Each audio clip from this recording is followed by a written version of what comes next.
This is Bruno Sammartino, and you're listening to InYourHeadOnline.com. All right, we are back, and we're joined by the Russian Bear, Uncle Ivan Koloff. Welcome to In Your Head. Comrade, how you doing? Oh, we're doing good. And how are you doing? How are you doing?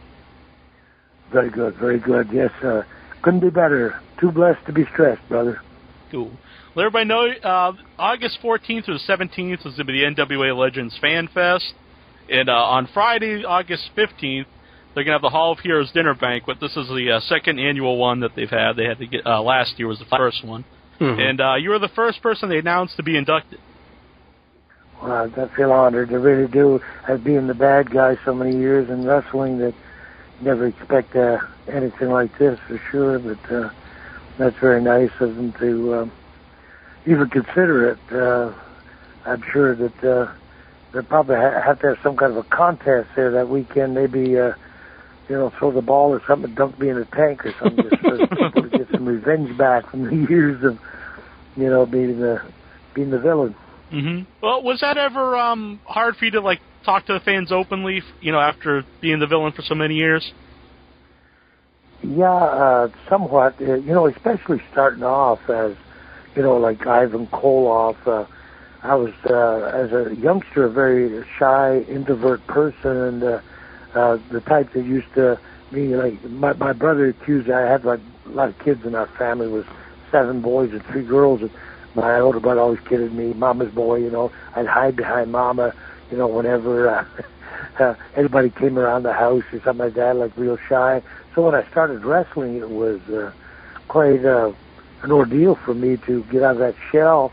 And being the bad guy, I think, really helped me in the sense, because people would yell at me, insult, and I get angry and finally get the nerve up to say, oh, shut up, and stuff like that. And over the years, it gradually got me to be able to converse with him and really help form my, the character Ivan Koloff, Mm-hmm. Just to let everybody know again, too, if you want to get tickets to the event, you go to NWALegends.com, and it's going to be in Charlotte, North Carolina, which, obviously you've wrestled many times in Charlotte. Oh, yes, yeah. I was fortunate enough to come in that area to start wrestling in '74. I started in '61 up in Toronto, Canada, and then worked my way to the West Coast, Japan, and then I ended up in Montreal in '67, won the Canadian belt, and then, of course, as you know, '71 WWWF belt against Bruno Sammartino. But then after a couple of years in the Minnesota area with the AWA, I ended up coming down to Charlotte and ended up making that my home up until 13 years ago and moving now more out to the East Coast here. But, oh, yeah, it was a thrill to have wrestled in the Charlotte area because not only the nicer weather, because I was always used to being up north, but just the idea of the great fan base that was around here. They love to hate the villains. Mm-hmm. Well, when you go to the Fan Fest, were you surprised that the fans have an appreciation for you, that how you made them make them hate you? Yeah, I really do. I'm kind of taken back by it in the sense that fans, a lot of them still remember me. First of all, because as you get older, you change somewhat, and it's just a real thrill just to know that there was so many fans out there, and I had the privilege of doing autographs. Walmart, Kmart have been kind enough to let me come in the store and donate my time, especially Walmart for the Children's Miracle Network, and just to be able to converse with fans. And over the years, the last 15 years, it's been a real thrill for me because back in those days, I couldn't talk too much of the fans, being, Ivan Koloff, the mean guy. Matter of fact, the promoters really insisted that you didn't, try to talk to them too much because they wanted that mystique there of the fan hating you to want to come to the matches and see you get beat up. So you pretty well kept quiet. And I really enjoyed the idea of now being able to visit with the folks at the level and talk wrestling and what it's evolved into today compared to back then, and my character and the matches and the different guys I wrestled. It's an honor, really. It's great that I'm able to do that. We got a couple callers on the line here. We got Brian Jones. Hi, Brian. Hi. This is Ivan Koloff. Yep. Yes, sir. How you doing, Brian? I had a question on something. I know that you wrestled at Starrcade '88, and I had heard stuff that there was a sort of an argument between Dusty Rhodes and Ric Flair regarding the ending of the main event of that particular pay-per-view with him and Lex Luger. I didn't know if there was word around the locker room about Dusty trying to change the match at the last minute or not, if you had any insight into that since you were on that card at that time. I can't recall anything that was, out in the open. I'm thinking '88. I don't know if Dusty Rhodes... You wrestled with the Junkyard Dog against the... it was you and the Junkyard Dog against the Assassins, I think. But what was the main event? It was Lex Luger and Ric Flair. Oh, okay. Yeah. You were feuding with Paul Jones at the time, I believe. Right. I can recall the show and everything. I'm just trying to place. I don't recall anything out in the open as far as an argument. But if I'm not mistaken, Dusty Rhodes was probably in the office as an advisor, booker, whatever at that time, or right around. What would you like to work for? Who did I like to work for? No, he wouldn't know what Dusty was like to work for. Oh, Dusty. He didn't really work for him. He worked for the promoter, but he was like, being in a position as a booker, which he was in several places that I did wrestle at, was always a type of good relationship because it was something that was always conveyed, any messages through other people, like, that was in the office. Like, he wouldn't do that direct conference, talking directly to them, simply because of the idea that a lot of times I'd be wrestling against him, Do you think that was a mistake to have someone who was an active wrestler be the booker? In a sense, it has to be hard for that person to be able to separate, himself from it and not be stepping on a lot of egos and toes, because really when you got some control as far as the book is concerned, I suppose, that you're inclined then to do the right thing for yourself and maybe get out of hand to where you're hurting the drawing capabilities of the territory by not utilizing the other's talent properly, or maybe as good as you could if you were on the outside and not be involved directly yourself. But he seemed to do a good job of it because he was always hired at another area, to do it. Yeah. And that was the same with Ole Anderson, too. He was good at that. Mm-hmm. Thanks for calling in, Brian. I appreciate it. Thank you very much. Thank you. Thanks, Brian. We also got Jai on the line. Is this Mr. James Paris? No, sir. You're talking to Ivan Koloff?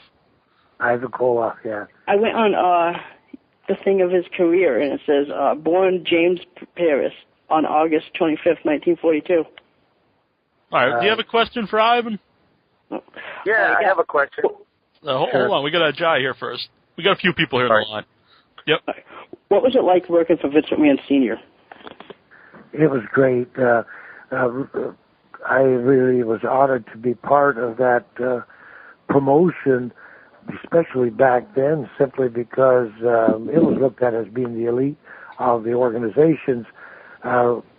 National Wrestling Alliance was actually a bigger corporation in the sense that it covered more area, like it went even overseas to Japan and different territories within Canada, the United States, Puerto Rico, that was looked at as under that banner of the National Wrestling Alliance, where Vince was just northeastern states of the United States, and it was looked at still as being the probably more important in the sense that it was Madison Square Gardens, the Apple, and looked at it as far as the people are concerned as being the place as far as anything really happening. And I think for that reason it made it so much more thrilling for me. But really being a mark, or you might say a fan of wrestling, first of all, as a youngster, and then picking Bruno Sammartino as my hero, and him being a bit older than me and becoming champion himself in '63, and then me being able to follow his career and then get to wrestle him in '69, '70, and then winning the belt in '71. To me, that was, very exciting. It was a great opportunity, and I was glad that I was just part of that era and had a chance to become the champion up there. And I know a lot of people, just to comment real quick about you saying Jim Paris, I don't know where they get that from, but I'm not Jim Paris. Well, you can't believe everything you read online. Yeah, that's right. Some people have got it, misconstrued, but right. I'd rather just be known, in the wrestling circle as the Bear Ivan Koloff, Right. What was Vince was like compared to his son? Because, everybody knows what his son's like, but... I'm sorry, I couldn't hear that. You want to know what was the differences between Vince Sr. and Vince Jr.? Their personal life, I don't really know. What I could tell as far as being a wrestler there, I got along very good with Vince Jr. He was a commentator at the time, and he did, I thought, an excellent job. He always liked the showbiz part of it, but he always tried to compliment you when you were doing interviews and lead you in the right direction and do different things. So he was a pretty big guy, and myself being kind of short, and him being like probably 5-6 inches taller than I was, he was smart enough to realize that I was the product and to push it. Like, for example, he would do something like have me at ringside when we used to do the TV in Allentown, Hamburg, and it would be a type of thing that he would set like on the edge of the ring. So when you were standing beside him, you'd stand a little bit in front of him a little bit, like up, and sort of made you look bigger than would really accent you. And so he was smart that way. And his dad was really a gentleman. And to me, that's the only way, the best word that comes to me. Maybe a lot of guys run into difficulties.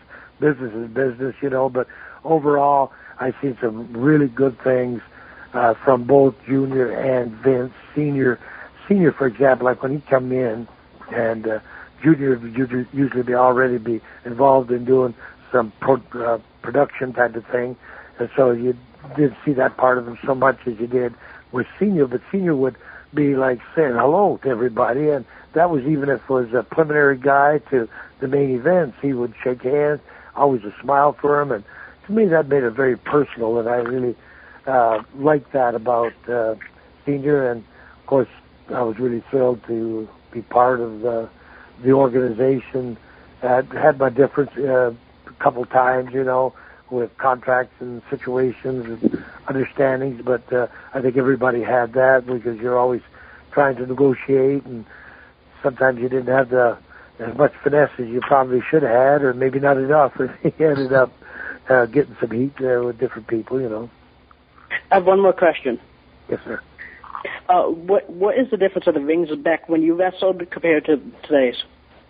Oh, a lot of difference, especially up in Vince McMahon's area with the WWWF. Back then, in those days, it was the old boxing rings, 24 foot and 4 ropes, and very solid, to say the least, because in boxing you can't have a lot of spring to your rings because the boxer's legs would tire that much quicker. But I guess that was, the rings were set up in these arenas, and each arena, I guess, had the rings, so they would just utilize those rings. But I must say it made, you had to suck it up a little bit more, because more injuries, I believe, because of the firmness of the ring, and you had to get used to the ropes. There's not the cable with the plastic on top, there were the rope types of twine, and they were covered with tape, of course, but they were a lot larger than the traditional wrestling ring that became favorite, like 18-foot, 20-foot rings, quite a bit smaller, but I think that was the main difference. I think the only other difference that I really noticed back then, they had barriers around the ring, you know, and for a while there they had those, especially National Wrestling Alliance, just roped off, which really made it hard not to hit the fans when you went out of the ring. And finally, even in the NWA, they got the metal bars around the ring, like so that it really separated the people, the fans, from the wrestler when they came out of the ring, you know. Mm-hmm. Well, yes, thank you. Yeah, thanks for calling in, Jai. Okay, bye. Thank you, brother. When you were talking there and you said, you know, when you came into WWWF and you wrestled Bruno, that you were kind of like a mark for Bruno Sammartino. Could you tell a difference in like a wrestler who came in who was, you know, a wrestling fan to someone who just came in maybe just because they thought they'd be, you know, a big star, make a lot of money? Yeah, I think so. I really believe that everybody that really amounts to anything as a wrestler in the wrestling business at one time had to be a fan. And if he wasn't a fan and a big fan, for whatever reason, whether it was just the money, the fame, or a combination of all, they didn't do as good. I really think that a person's heart had to be in it. I mean, it's very obvious whenever you have guys like Ric Flair. I mean, obviously the guy loved the business. He really applied himself. That's why he was champion 16 times, and he was really great at it because he was someone that really loved it, looked at it from the fans' point of view. And I was the same way, and I know a lot of the wrestlers from the past had that type of background where they looked at wrestling as something that they really enjoyed as a fan, so that whenever they became a wrestler, they could, I think, understand from the fans' point of view, what it really took to have a good match or a match that they would enjoy, you know. Mm-hmm, definitely. Let's get a Carol here on the line. Hey, how's it going, Ivan Koloff? Hey, Carol, how you doing, brother? Good. I'm doing good. Listen, I'm related to the Crockett family, Jackie Crockett, and I wanted to tell you that he gave me a picture of you and Nikita Koloff back when y'all were the the NWA World Tag Team Champions. Oh yeah. And I have them here on my wall, and I call it my Wall Hall of Fame. Right. And but I've never met you in person, and I'm looking forward to meeting you at the Fan Fest this year. Mm-hmm. And I met Nikita Koloff last year at the Fan Fest, and he talked his English voice, and then he changed his voice, and I said, "Yep, that's the Nikita Koloff that I know." And I was watching not too long ago on YouTube, and you and Nikita had went to one of the Fan Fests. I think it was the Starcade reunion, I think. And y'all were talking, you were doing an interview, and you were saying something about my nephew was telling me that he's not Russian anymore, and something like that, and I just busted out to laughing. Yeah. Well, it's the type of thing now with wrestling, the way it has, I call it evolved or changed, whatever. It's really a different product altogether. I think back in our day, that was one of the reasons I ended up bowing out and quitting in the late 80s, was simply because I could see the change happening when you have a product that is predetermined, where it's controlled, what you say and what you do type of thing, and you're fired if you don't type of thing. It's really takes away from the creative part of the individual, the wrestler, being able to be himself, like or what he thought the character should be like.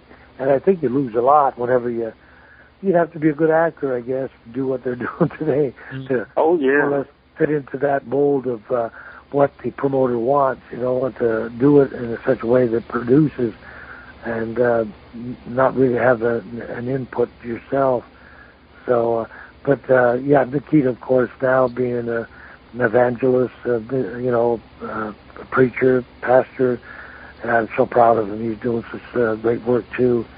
That, by the way, I was one of his first converts. He invited me to church back in '95, and what a blessing that was, because I went down that road like a lot of wrestlers in my career with drugs and alcohol, and because of wrestling 7 days a week, you think, you try to keep up, or you find any excuse you can to take the stuff, and I became addicted to it, and Nikita knew that my struggle, and he invited me to the church, and that was the beginning of a new era for me, the idea of being able to overcome this drugs and alcohol. And I had really tried hard before that on my own, and wasn't able to by inviting God into my life, and I was able to have the strength then to overcome, is the way I see it, because I wasn't able to do it before. Something happened, and I give God all the credit for that. So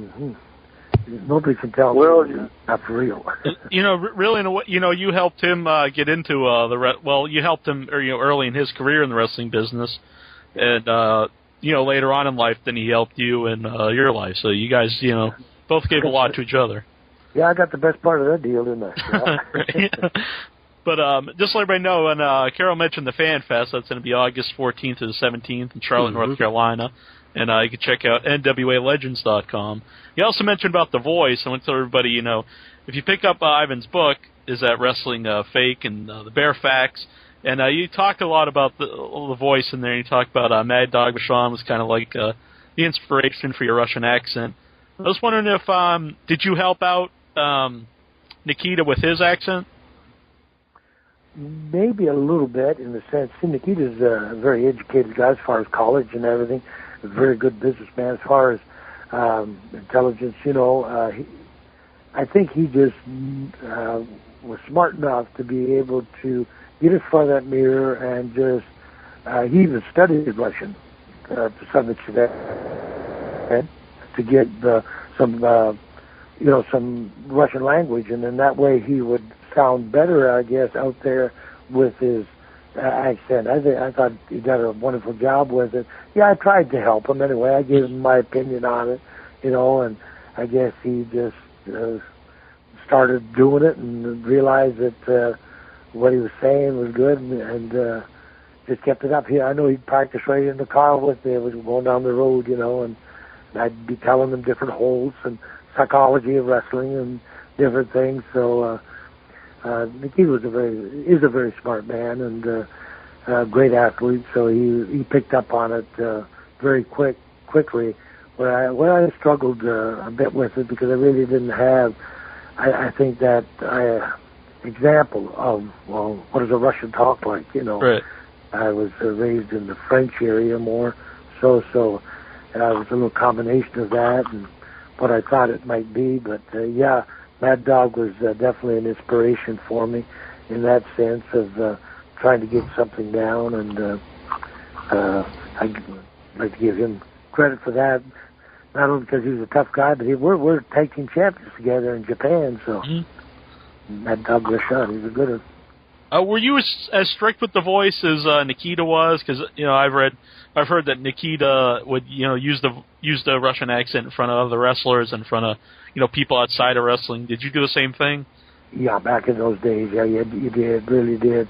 Yeah, as much as you could. At that time you had to, be a little bit more fluent in English when you come to ordering food, or right. Checking in or something like that. You had to just use common sense, but the promoter expected that, and you knew what your role was.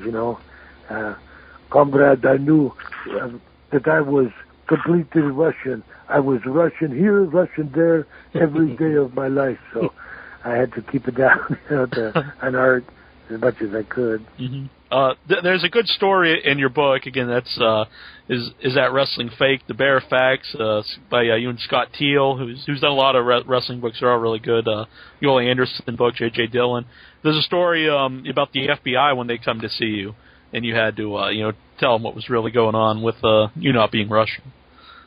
Yeah, I had a lot of situations like that I talk about in my book, and I probably had 10 times that much of different incidents, but I think the stories I do tell gives the fan an idea of what the wrestling business was like, and my career in particular was like. But yeah, hey, the people believe so much that I've had them come in the ring after me, throw all kinds of things at me, and many times fight my way to the ring, back from the ring, and that's why I always kept a big partner around me that I figured they could handle themselves, and indeed, not only big, but knew what he was doing, and would stand by you. Like I can remember incidents from Sweet Hansen to Dick Murdoch to Roddy Piper, Nikita. I mean, just all of the partners I had with partners that, when you got into trouble, you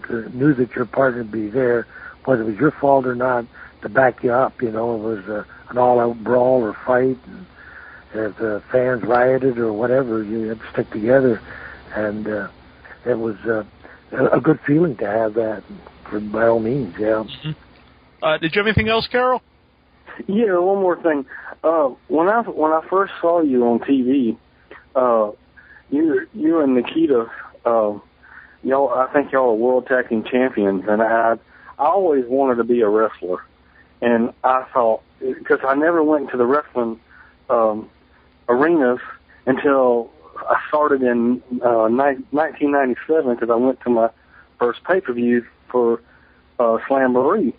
And when I first saw you and Nikita on TV, I was like, holy moly. I was like, there ain't no way I can beat Nikita Koloff. And when I first saw y'all, I was like, I was sort of scared, like, because I didn't know what in the world to do, And I heard that you came down to North Myrtle Beach a couple of times, or I guess signing autographs at Walmart and everything. And my brother went up there and got your autograph for me, and I still have that in one of my picture books. And but I was looking, and I heard that you had a car wreck, and Jackie and the wrestling crew up there done a thing for you, and I was wondering about you because I was worried because you had gotten a car wreck, and Jackie's wife Ruthie told me that you were all right and everything was going well, and I was real glad to hear about it. Well, thank you so much. Because you and Nikita was my favorite tag team back in the NWA. Well, and I really enjoyed you and Nikita wrestling, and I'll never forget it as long as I live. Well, I'm glad you really enjoyed it. I can relate to it for sure. I'd love to see you wrestle again someday. Well, once in a while they have me come out like as an exhibition type of thing, chain match. That's like the guys talking about me in Lenore to come down there on the 24th of July to do 26th of July to do a match, I believe it is. Let me see. And I'm probably saying the wrong date here. No, let me look at my book real quick here. No, it's actually just next month. He's got me in Lenore at May the 24th. You just called me today about it, do a chain match there. So once in a while I'll do it. People know I'm getting old and beat up, but I enjoy getting out there and mixing it up a little bit. The nice maybe old days. Say hello to Jackie, though, if you see him, Jackie Crockett. I was very appreciative of all the boys, including Jackie, got together after my accident last May, and they put on that show, wrestling to raise some money to help me out during that time. And, man, whenever you end up being in an accident like that and you're laid up for a few months, you're really appreciative of things like that because, man, you don't really realize it when you just stop doing things altogether and all of a sudden you're not having that flow of money coming in or something, that puts a squeeze on you. So that was really appreciated. I want to thank the fans and all the boys that participated in that. And, praise God, I ended up having 6 ribs broke, my sternum, ruptured a couple discs in my back. and I had to sleep in a recliner for about 2 months because of the pain. But I'm back to where I was before that. So, man, I got another 20 years in this business yet. I do appreciate it because you've done a lot. You and Nikita has done a lot in professional wrestling, and I will never ever forget y'all because y'all were my favorite tag team. And I was talking to Jackie this past week. I think I was talking to him Monday, and I told him that you were going to be on InYourHead.com, and he told me to tell you hello. And I told him, I said, you need to call him and check on him and tell him I'm gonna call up there this coming Wednesday night. And so he might give you a call. I don't know. I can call him back again and see, and maybe he can call you and talk to you. Hey, call me, email me. Yeah, just tell Jackie yes. But I'd love to hear from him again, and I look forward to seeing him again. He's probably one of the only guys who's just about as wild as I was up there. He's a good cameraman and good for the wrestling business and a good friend. Yeah, you look back like I do. I look back now, see so many of the people that you really appreciated from the things that happened in the wrestling and during my wrestling career and that. And I can't really even think of any enemies really, because it was the type of thing, even though that you mixed it up with some of the wrestlers because of ego personalities or pride or whatever, and you carried out into the street, and like I tell the stories in my book, you know, the idea whether it was an airplane fights or whatever, it's the idea that you know, you always come back to realizing that, hey, it's this business, you know, it's the tension, it's the competitiveness, it's the different egos that's involved. And so when you meet not only the wrestlers but the fans, man, you realize that without that there, the wrestling wouldn't be. I mean, let's face it, fans especially, they just wouldn't be there. And of course, you didn't have that competitive spirit, and each wrestler had that. The wrestling back in those days wouldn't have been what it was. Because I remember wrestling 90-minute matches, 60 minutes. You know, you didn't have to do that. I mean, really, you could have laid down after 30 minutes or 40 minutes, and nobody would have, thought bad of you. But it was just the idea that, man, that pride was there.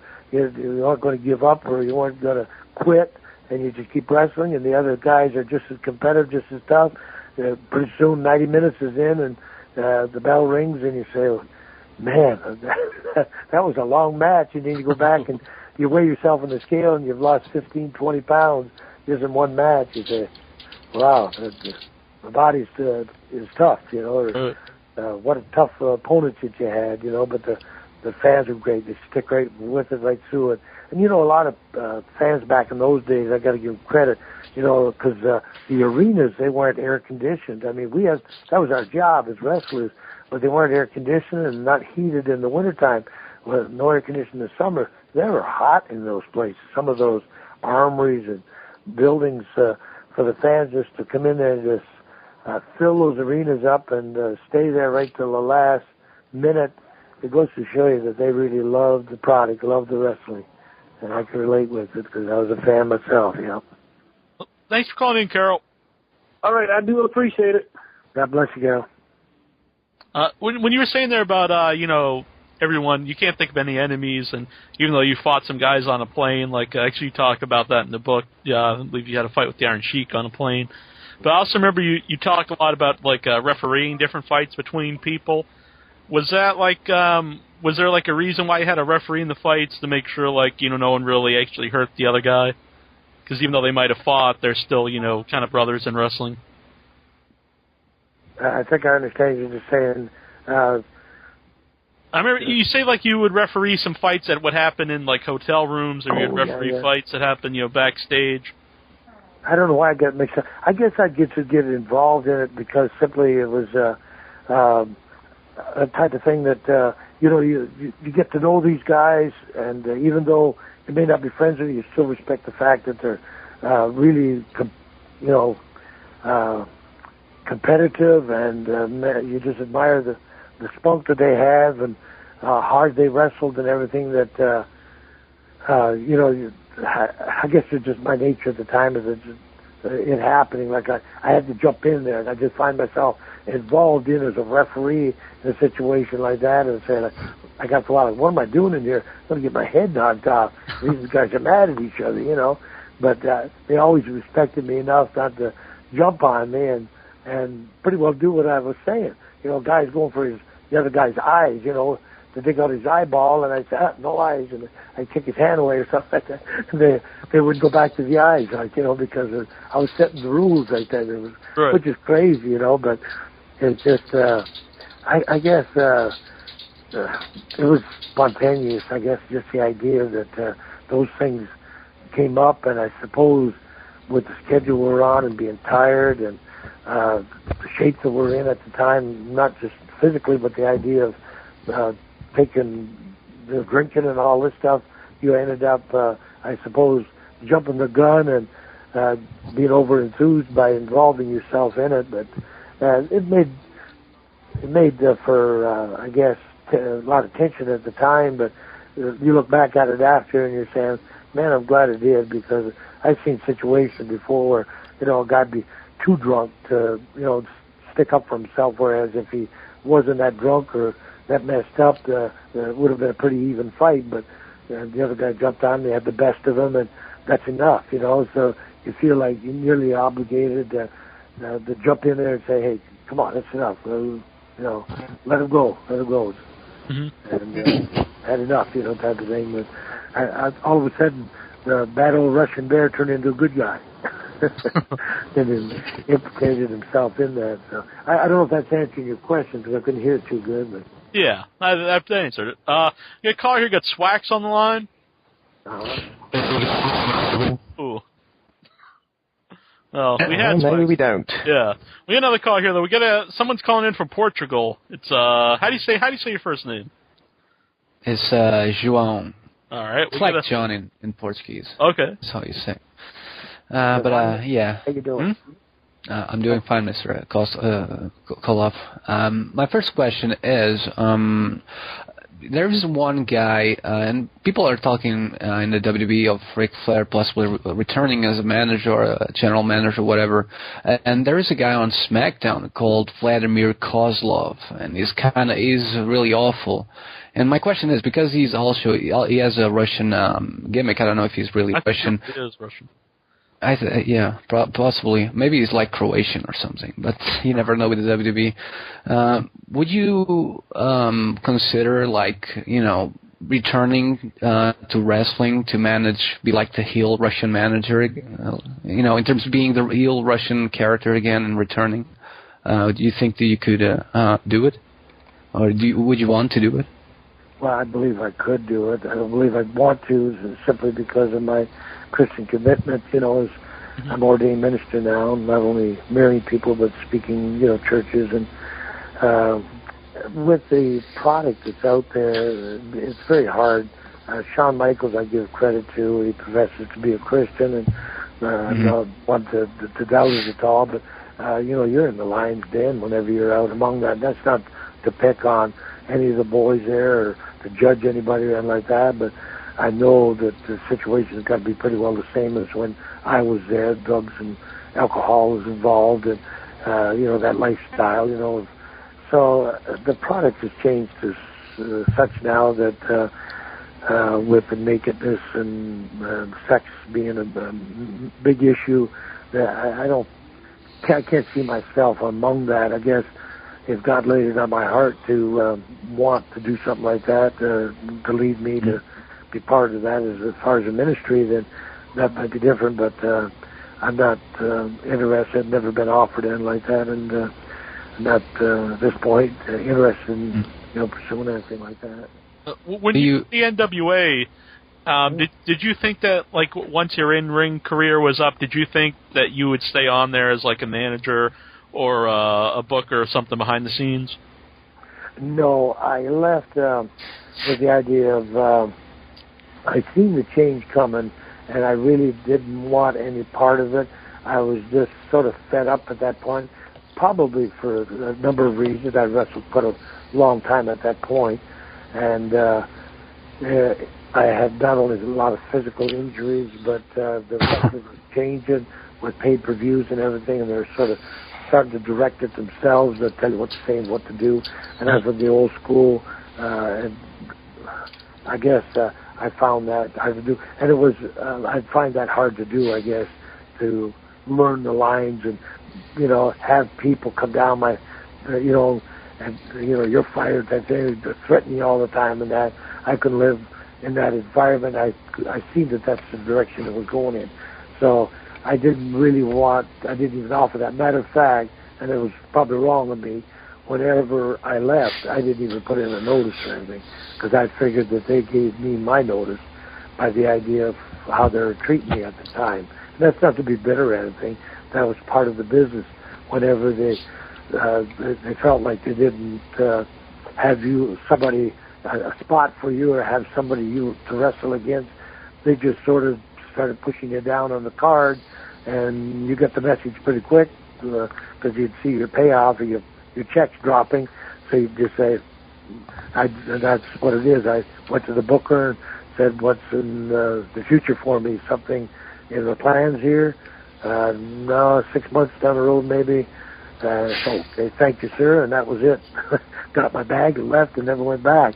And I never expected to hear from them again, because I didn't really want to be part of something that was, that cut and dried and kind of corporate, traditional corporate business, as instead of what it was before, where you're injected in as a more be able to put your input into it, and I wasn't able to do that, so I just said it's time to leave, Mm-hmm. Did you have anything else? Yeah, I just got two more quick points. One about the first question, which was, as I said, if you want to return, do you think that a villain Russian character would work as well as it worked back in the day nowadays? Probably it was done different, because everybody knows that it's scripted more or less today, and controlled.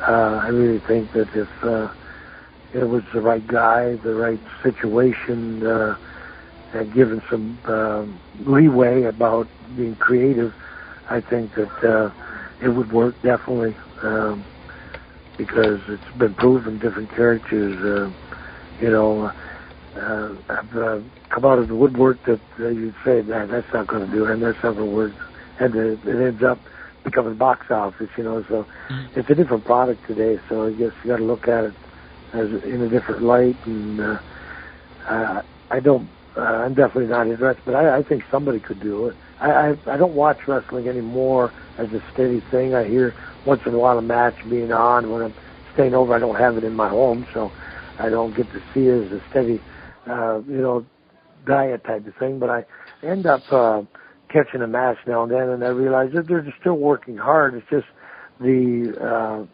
psychology of wrestling has changed so much now. It's not like grab an arm, wear the guy down, try to make him submit, and always go back to the arm. It's like all high-risk moves and exciting, but, these guys have got to be getting hurt bad, a lot of them, because these type of moves and bumps they're being involved in, they got to be getting hurt. But I guess the big money is so enticing to them that they keep doing it, the boys, and I guess I can't take it away from them there, but I don't know what you would do other than come up with something really creative as a Russian person to do something like that, and then it would probably be X'd out because of, not being fit for a TV type of thing.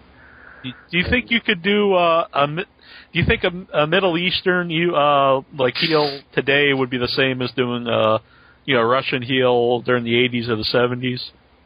Nearly, although the Middle East type of thing was probably a little bit more touchy today because of the stuff that's going on, there with the American soldiers and everything over there, that it's a little bit more of a touchy situation where definitely it'd be hard to use somebody from the Middle East as a heel and do something very drastic, even though the people would know that it's scripted, Mm-hmm. Yeah, they had one a few years ago, and actually it was Hassan, and I thought actually he did his job really well, but in a way, it was like too well because then the network actually complained and they couldn't use the character on TV anymore.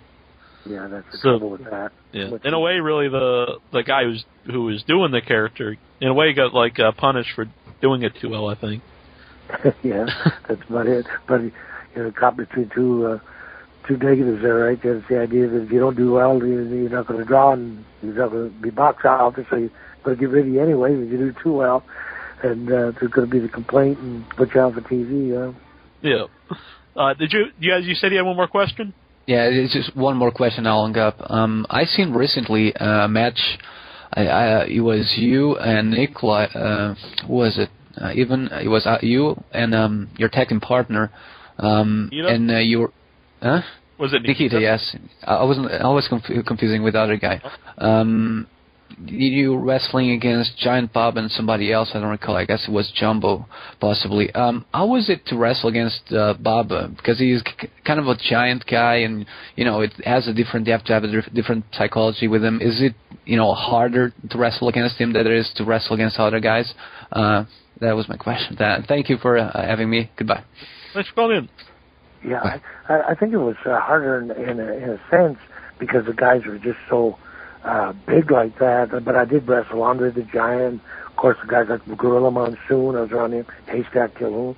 So I was used to being in the ring with some big guys, but it was awkward. It was hard because you end up had to try and make up by doing other stuff that would maybe equalize it a bit. And sometimes it didn't really work because, especially when you're in their backyard, like Giant Baba, for example, in Japan, you only go so far. I mean, because he was the hero over there, just like Inoki was, and that's the idea that you didn't hold them down too long, or else the crowd would probably be in the ring at you. Although they were very appreciative fans over there, they reacted quite a bit different than they did in America. Instead of yelling, shouting, throwing things, they usually clapped or cheered. Whenever they usually a clap. Whenever you did something that they appreciated, which was really good, type of thing. But no, I never really had a lot of trouble adjusting to it because usually these big men were smart enough to know that if you ended up going to be box office for the promoter, that they had to do something to make you look like an opponent, or else the people wouldn't come back. So I remember one time I hit Andre the Giant over the head with a chair, and man, he surprised me. He went down and he came up and he had, I don't know if the chair caught him or what, but he had blood all over his head, and that was in Montreal, and he ended up really making it just by that, but I didn't know he was going to do that, or that was going to happen, or if it was an accident or what. But for him to go down, he had to go down intentionally, because if Andre didn't want to go down, he didn't go down. Right. Nobody could make him, So it was kind of awkward to answer your question, but not impossible. It was just part of the business, You just had to try to be more creative and work harder. Mm-hmm. When I was reading your book, I didn't know you did some heel versus heel matches, like versus Abdullah Butcher versus Iron Sheik. Is it harder to do a heel versus heel match? Is it harder to get people to cheer one of you, or get heat for the match? Yeah, you pretty well let the people decide. And then a lot of times, it was they didn't really care. Like somebody cheer for you, and the others that cheer for the other guy. So you knew it was a pretty well split out again. So you just went and did your thing like you usually did. But if more of the people were cheering for you, you sort of went into that role type of thing. And that's just part of being experienced in the business, to know that that'd be the best way to make the match, you know what I'm saying? And Abdullah, I got to wrestle with him early in my career, matter of fact, in Montreal. And that was a pleasure because, but kind of scary for me. Right. He was the Butcher, right? Oh yeah. And guys like the Iron Sheik here, and he was more of a wrestler, technical wrestler, but he also was very good and actually kind of dangerous in the sense that he'd resort to anything too, just like I did, the chairs and everything. And So we had some solid man. I remember one time he hit me so hard over the head with a chair, busted the chair, and I nearly was knocked out, just about. But I shook it off, and I made sure I gave him a receipt, what we call a receipt, the same thing back. Right. Got a hold of the chair, but yeah, it was great. You know, we got to meet both you and Abdul at the Fan Fest 2 years ago, the one that Greg had in Maryland. That's great. Great. And if you want to see Ivan again this year, he'll be at in Charlotte, North Carolina, August 14th to the 17th. He's also going to be part of the Hall of Heroes, which will be Friday night, August 15th. You can check out NWALegends.com for more information on that. Do you have a question from the message board, Incher? Just one real quick. Gibbery Mouther from our message board. He wants to know your thoughts on Herb Abrams' UWF and Vladimir Koloff. Koloff, sorry. Vladimir Koloff? Yeah.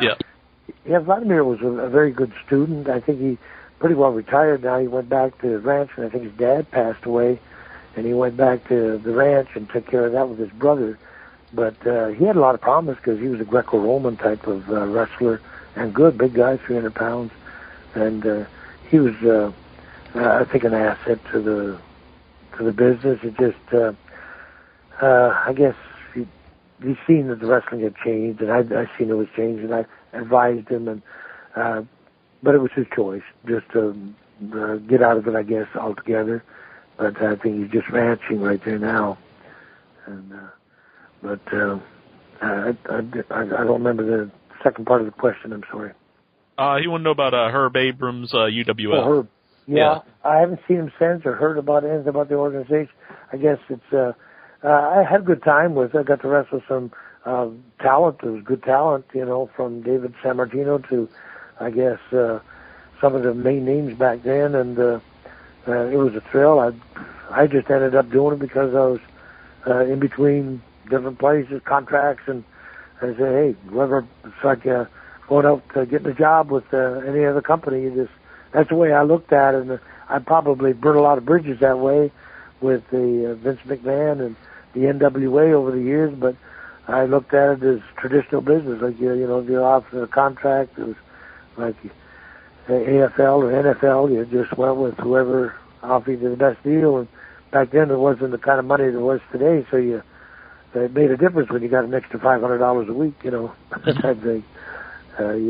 Sometimes it swayed you to go a different direction. But I enjoyed wrestling I thought that it had a chance at doing some business, but I guess it's just the idea of how much financing a person's got and the competition. The competition is really, really seated there with Vince McMahon and NWA. It was hard to fight that kind of competition, But I enjoyed working for the man and the organization. Mm-hmm. I want to encourage people to get my book, though, at the Charlotte site, and anybody that would like me to speak at their church, contact me. Offer my book. If I could plug this, oh, definitely. IvanKoloff.com to go there, and you can click on to get my book through the mail, or you can get it at the Fan Fest. I'll have some there with me, and I appreciate the support as far as my ministry is concerned and helping me keep going with the gas prices and that. I really am serious and intend about going out and trying to visit juvenile prisons and speaking to the youngsters, trying to encourage them in the idea of going the right direction in life and not to get discouraged and stay away from drugs and alcohol and that sort of thing. So everything would be appreciated, even down from ordering a picture to my website, seeing about me marrying them. If if a couple want to get married in North South Carolina area, I'm ordaining now to married people. So that's to check out my website. Yeah, we'll have all the links up on our website, so you can click it right off our website. That'd be great. Yeah. Did you have a question, Barb?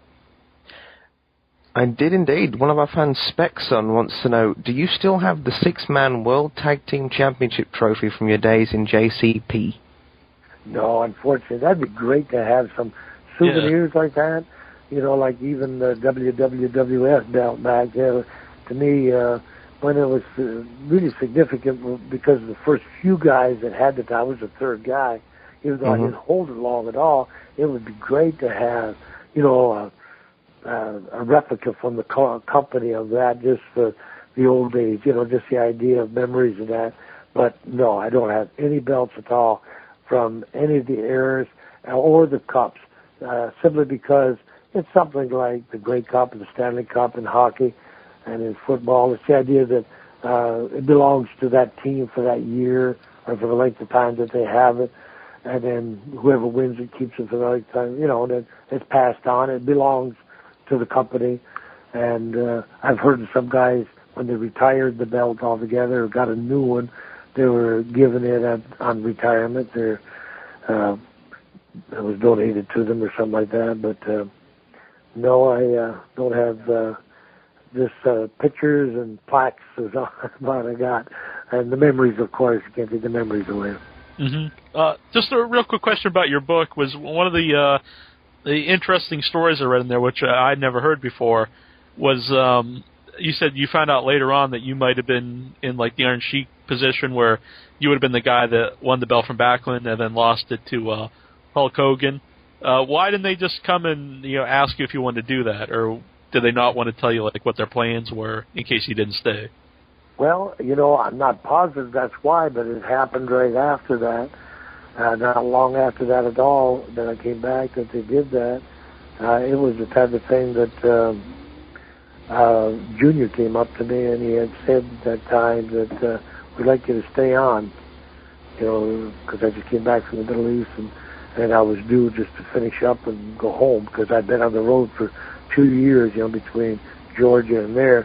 And I had torn cartilages in my right knee, and I had to get that taken care of. And it was the type of thing, he didn't come right out and say that, but the way he was implying was, we've got something in mind, got a plan, and we'd like to include you in it.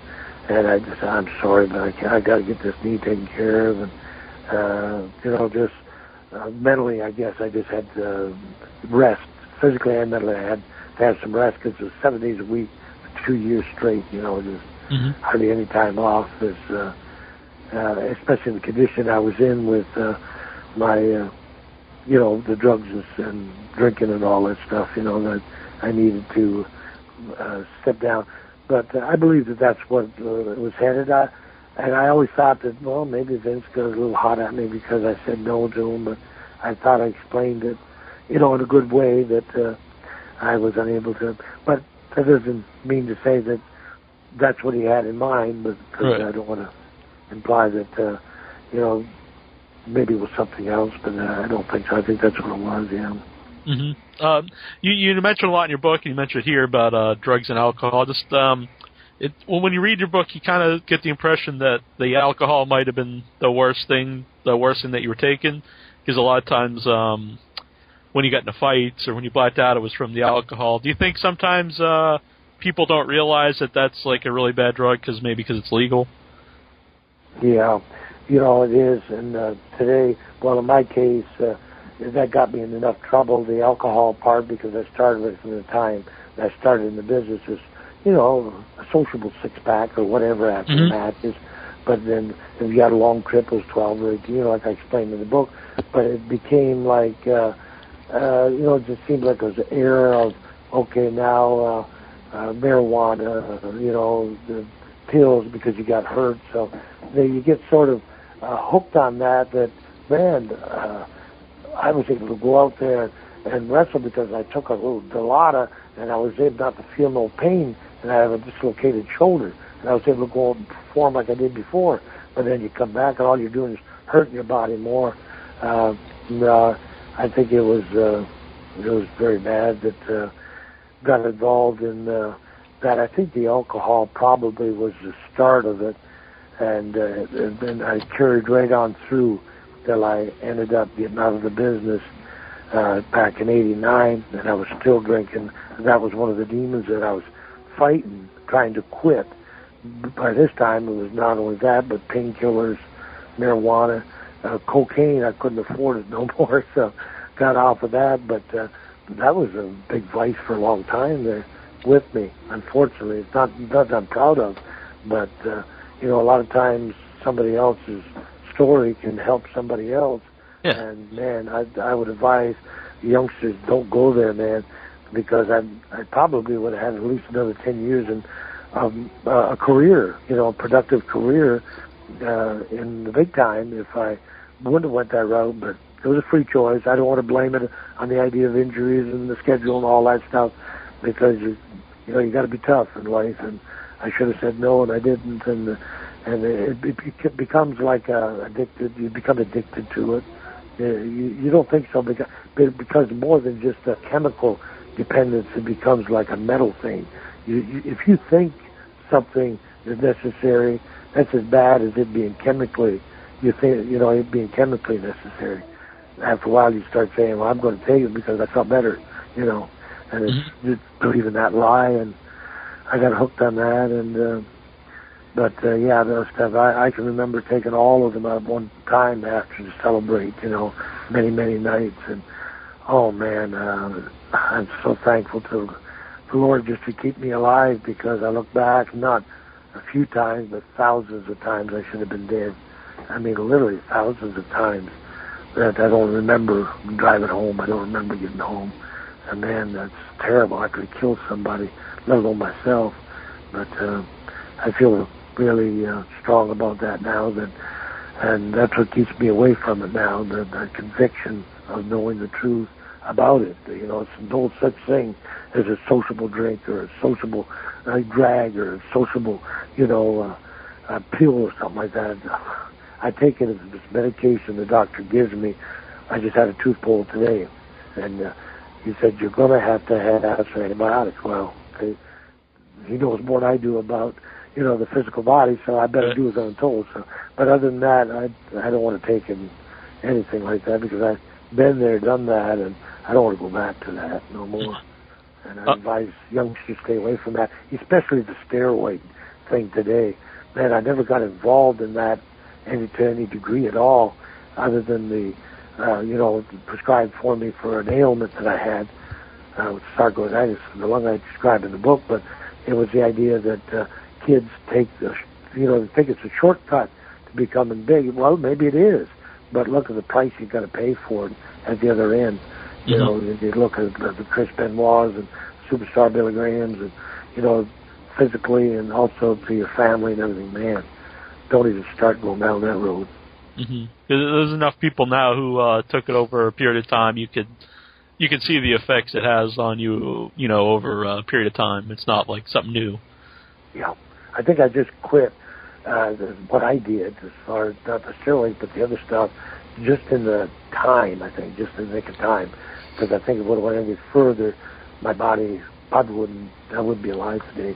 It would have just consumed me, and I would have probably, had heart problems and everything. And I mean, I just went in for my checkup, and thank God, and everything is good. I mean, no problem. So, I actually have your book, and I have it autographed by you, and I just want to know what the significance of John 3:16 was. What was to you? Because I believe usually when you sign something, you put that in there. Yeah, I think because Stone Cold, Steve Austin being such a big, back, for the last 15 years, wrestling and doing autographs and everything.